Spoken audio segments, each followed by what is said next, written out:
कैसे दिया आपको है? नहीं दिया? अच्छा। अस्सलामुअलैकुम, दिस इज़ शैडो स्पीकिंग। तो भाइयों और उनकी बहनों, कैसे हो आप सब? उम्मीद है सब ठीक ही होंगे। वीडियो का टाइटल देख के तुम्हें अंदाज़ा हो गया होगा कि आज का मेरा टॉपिक आमिर भाई है। तो वैसे एक मर्द की लाइफ ना बहुत ही ज़्यादा मुश्किल होती है। मतलब अब उनकी पहली बीवी और बच्चों ने उन्हें इसलिए छोड़ दिया कि वो दूसरी बीवी ले आया। मतलब उसका राइट है, उसने निकाह को तरजीह दी, उसने अपने पैसे के इस्तेमाल से लड़कीबाजी नहीं की। हालांकि उसके पास फेम भी बहुत है, इंडस्ट्री में जान पहचान भी है, पैसा भी बहुत है। मतलब वो चाहता तो बहुत कुछ कर सकता था, लेकिन उसने निकाह को ज़्यादा तरजीह दी, एक हलाल काम किया। और दूसरी बीवी, उसको वैसे ही शोहरत चाहिए थी, पैसा चाहिए था, और उसने निकाह किया और उसके बाद उसी आमिर लियाकत की इंडस्ट्री के किसी कोलीग के साथ सेट हो गई और उसके साथ फ़रार हो गई। मतलब अब देखो ना यार कि वो एक इज़्ज़त वाली लाइफ चाहती नहीं थी, तो अब इसमें आमिर भाई का क्या कसूर? ये ऐसा नहीं है कि मैं अब इसमें आमिर लियाकत को बहुत ज़्यादा सपोर्ट कर रहा हूँ, नहीं भाई, ऐसा कुछ नहीं है। We are all bad in someone story. हम किसी ना किसी जगह पर गलत हैं, किसी ना किसी शख्स के लिए। तो ऐसा नहीं है कि वो दूध का धुला था या बहुत ज़्यादा पाक साफ था।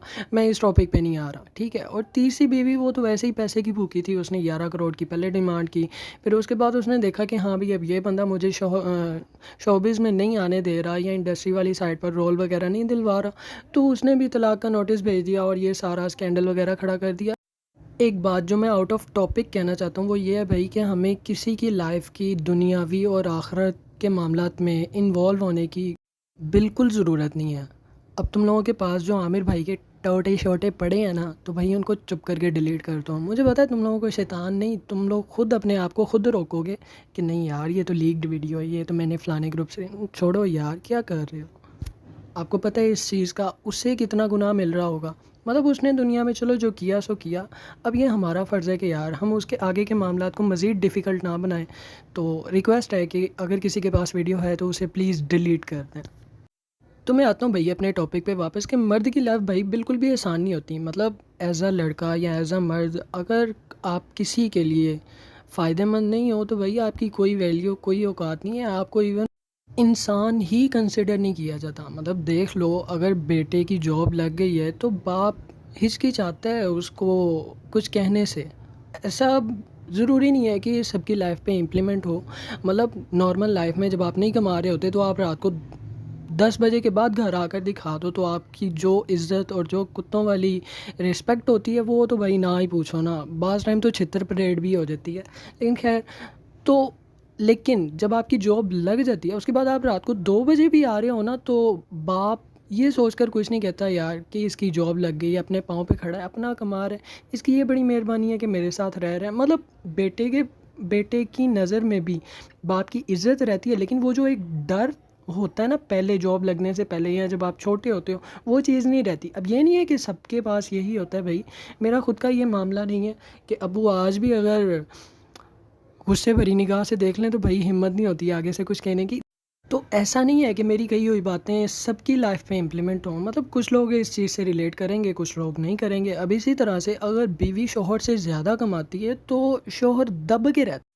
अब तुम कहोगे कि नहीं जी मेरी लाइफ तो ऐसी नहीं है, तो भाई बाज़ार में जाना, बाज़ार में जाके ना तुम आवाज़ लगा देना रन मुरीद, भाई गारंटी देता हूँ 70% लोग मुड़ के देखेंगे। और ये मैं लिहाज करके कह रहा हूँ, वरना 90% का तो मुझे कन्फर्म है कि वो पीछे लाजमी देखें। खैर, अब ये नहायत ही को ठंडा जोक था। बात कर मैं ये कर रहा था कि भाई दुनिया का असूल है कि मर्द जब तक किसी के इस्तेमाल में रहता है उसकी इज़्ज़त भी होती है, उसकी आबरू भी होती है और बड़ा उसका नाम भी होता है। जब वो किसी के इस्तेमाल में नहीं रहता तो फिर उसकी वैल्यू ही ख़त्म हो जाती है। मतलब उसको एज अ पर्सन भी कंसिडर नहीं किया जाता। अब जब वो ज़िंदा था आमिर लियाकत, तब तो उसको किसी ने सपोर्ट किया नहीं। तो अब उसके मरने के बाद सोशल मीडिया पर, यूट्यूब, फेसबुक पर तुम लोग ऐसे हैशटैग चला रहे हो जैसे पता नहीं तुम लोगों का कोई बड़ा ही कुछ सगा था। और बड़ा मतलब ज़ाहिर सी बात है वो दुनिया से चला गया, उसके बारे में अब अच्छा गुमान रखना चाहिए ताकि उसके आगे के मामला आसान हो। मैं इस चीज़ से इनकार नहीं करता कि उसने लाइफ में बड़े कोई नेक काम किए हैं। हाँ, मानता हूँ यार उसने जोकरों वाली हरकतें की हैं, कुछ ऊट-पटांग हरकतें भी की हैं, लेकिन अब तुम इस चीज़ को देखो यार कि जितना उसके पास फ़ेम था या जितना उसके पास पैसा था या जितनी उसकी पहुँच थी, वो मतलब लड़कियाँ डेली चाहता तो डेली उसके पास नई से नई लड़की आ सकती थी। जो हमारे मुल्क के हालात और जो मामलात हैं, खैर उस चीज़ को नहीं डिस्कस करते, लेकिन उसके बावजूद उसने निकाह को तरजीह दी, बुराई की तरफ नहीं गया। मतलब उस तरह से जैसे आम तौर पर लोग शोबिज़ में करते हैं। तो एज अ करेक्टर तो भाई मैं उसको अच्छा ही समझता हूँ, हाँ, लेकिन प्रोफेशनली देखा जाए तो बड़ी बुरी बुरी हरकतें भी उसने की हैं। अब दुआ उसके लिए ये है कि अल्लाह उसके आगे के मामलात आसान करे। यहाँ तक वीडियो देख ही लिया तो भाई लाइक करो और सब्सक्राइब ठोको और कमेंट में बताओ कि तुम्हें वीडियो कैसी लगी है। मिलते हैं नेक्स्ट वीडियो में, तब तक के लिए अल्लाह हाफिज़।